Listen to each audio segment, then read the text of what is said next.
People are talking about a video of someone talking about JK's potential partners and the effects that it might have on that partner. People are worried that JK might delete his Instagram again after he recently did something. And then we have people saying that HYBE is losing support or losing money based on something that people have just realized. So hey dumplings, it's Dave Disci. Let's get into it. Recently, people have found out that HYBE, specifically Bang, has been part of the Recording Academy. So he is now one of the official members that can vote for songs.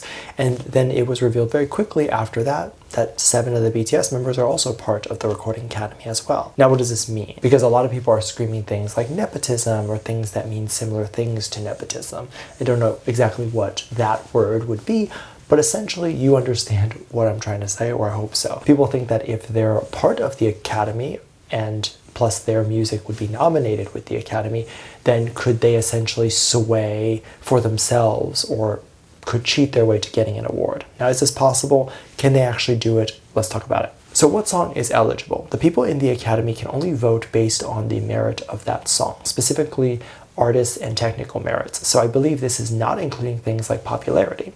In fact, voters are typically told to exclude popularity altogether, so not counting things like album sales and that sort of stuff. Now, aside from this, members of the Academy are also told that they can only vote up to 10 times throughout the 3 categories that they would have expertise in.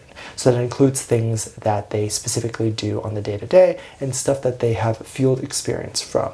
So these are the standards to vote now. Can you vote for your own song? If you have a song that's been nominated, plus you are obviously an expert in that field of music that you've made, can you vote for it? Absolutely not. This is not allowed, and the Academy takes any measures to remove or take away voting power for anyone who decides to violate that rule.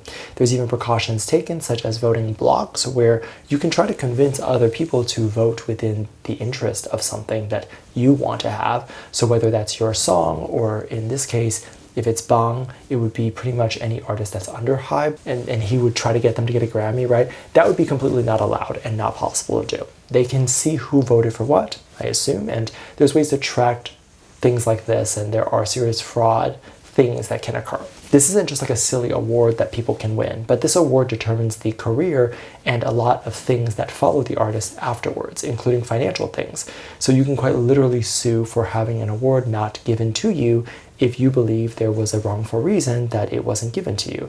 And you can also sue if there were people behind the scenes cheating it. When winning an award, especially one like this is something that can dictate the rest of your career going forward. You're going to be able to be introduced as Oscar won, Oscar nominated, Grammy won, Grammy nominated, Emmy nominated, Tony nominated artist. You get the thing. So is it just a vanity thing? Not really. Because now an artist can also charge more, and the artist can also make more money based on just the fact that they're Grammy nominated or Grammy winning. A lot of music listeners or critics or just avid fans of music will look at things like Grammy nomination and Grammy awards of an artist as they're purchasing tickets. So for example, if an artist does not have any of those things, but they're charging $500 for a ticket to see their show, you'll have critics and news sites and journalists writing that the artist is a scammer. However, if they do have several Grammy nominations, then that ticket price is totally fine and it makes sense. And you'll see no articles talking about that exorbitant price. And that obviously matters, right? Because if the general fans think it's a scam, that's one thing. But once the articles say it, then it becomes official, right? Then it's like everyone can now say it too. This is just one example of how much weight these awards actually hold in an artist's career. That being so, it of course cannot be rigged this easily by just people joining and then voting for themselves. So no, I don't think that they were cheating. I don't think that they would cheat. And I don't think that they're losing any money due to the cheating right now. So there's no proof of any of that. Many people are worried right now that JK might end up deleting his Instagram account altogether, and maybe once and for all, because we know that he's done this before, and many think that he's definitely going to do it again now. People were noticing that he essentially limited comments again on his IG, and only select people are able to comment. I wonder who those select people are, or if it's just people who happen to be the fastest to comment. But those comments are limited, and he also limited access or visibility to those who he's following. Once you click that, it shows it's private, and he did it on his TikTok. This is a concern because obviously it's clear that he has seen the hate that has been directed at him, right? And he is seeing the hate that is going towards Winter and him. He's seeing the death threats that's going towards both of them, and he's like, okay, I'm just going to limit comments right now. And this was kind of his way, at least what most people are saying, of acknowledging what has been happening. He's quite obviously tired of seeing all of these comments, whether these rumors have merit to it or not. It's not, of course, something that's anyone's business. And of course, it's definitely not anyone's place to send death threats over something like this. I don't know if there's ever a time to send death threats, like maybe send death threats to someone who was accused of touching children or murder, right? I can get behind that, right? I think. But I don't think I can get behind death threats for pretty much anything else. There's pretty much never a reason to do that. And so for someone to be dating someone, or the potential of someone to be dating someone, that definitely does not call for death threats. And again, whether it's true or not that they're actually dating, he should not have to deal with these comments. So limiting people's ability to leave those comments, that's a smart choice. And then of course, a lot of scandals arise from who JK is following. So of course, limiting that is great as well. He mentioned a while ago when people found out that he initially had a TikTok, his plan was just to use TikTok to view things. He wasn't planning on posting anything, but obviously he has posted things now. But if his intention was just to view things, then obviously he would maybe like to follow a lot of people, but he doesn't want that to be a big thing every time he follows someone, because that's annoying, right? Now, I touched upon this just a little bit ago, where there's been a lot of Winter and JK dating rumors happening. She's been getting a lot of threats as well, with people, of course, cursing and sending death threats over and over again. And this is something that's simply just not true, right? Alongside that, there's a video that came out where a huge chunk of the beginning of the video, people really didn't know what was happening or what was going on, but people assumed that it had a relation to Winter and JK. The video shows a guy who is blurred out, his face is blurred out, his voice is distorted, talking about how his friend was accused of dating JK. He talked about how this friend was in a really bad place and was very surprised that this friend didn't end her life because she had received such endless amounts of threats, doxing, and just horrible, horrible things. Her family got doxed. She got attacked in person. She would get hate online, and just it became this horrible thing. One of the most really scary things that I think happened was just the amount of people who found this person's phone number and decided to just call that person a million times.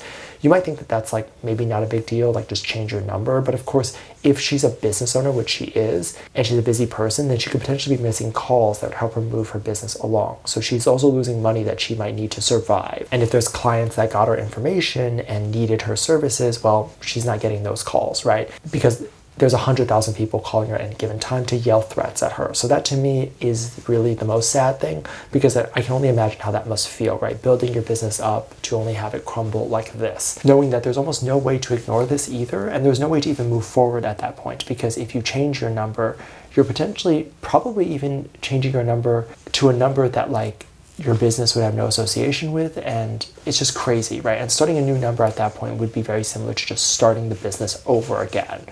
They also talked about how she started drinking a lot and she was pretty much doing really bad physically and health-wise. And it turned out this person who was a part of this horrible dating rumor situation was none other than the old tattoo artist that JK was accused of being in a relationship with.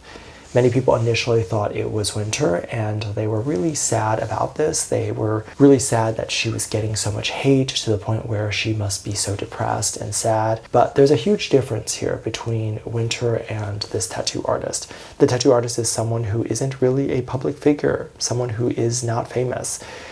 Winter is someone who is famous, and this is probably not her first time that she will get a tremendous amount of hate, nor would this be the last time. But also, since she is a part of a big company, that company can shield her and protect her and her family from getting severe attacks. So things like phone numbers and that sort of stuff would be shielded by the company. They can protect her from things like hacking, but also if she has to change her number, she can go ahead and do that without fear of losing her contacts, because all of her contacts are with the label or her manager. And if any of her contacts want to contact her, they would naturally have to contact those people before reaching her. So they would never reach her. So she's being protected, right? So in this case, if she was in this situation, which obviously she is in right now, she's not going to feel nearly the same brunt of everything as much as the tattoo artist did, or maybe still is. I hope people will grow to be more understanding, and I hope people will look back at their actions and understand that this is really bad, and that the people who do this genuinely, even if they're better now, should probably spend some time in a mental hospital, because sending hate to someone to this extent and causing them to potentially want to end their own life is not something that they should be proud of doing. And the thing is, they are proud of it, so they definitely need to be examined. And I hope people will start making arrests and start finding these people who are leaving these horrible, horrible messages. Let me know what you think. Let me know your thoughts. Make sure you check out Patreon. I'll leave a link at the top of the description. Thank you so much for this lovely comment right here. Love you. Bye.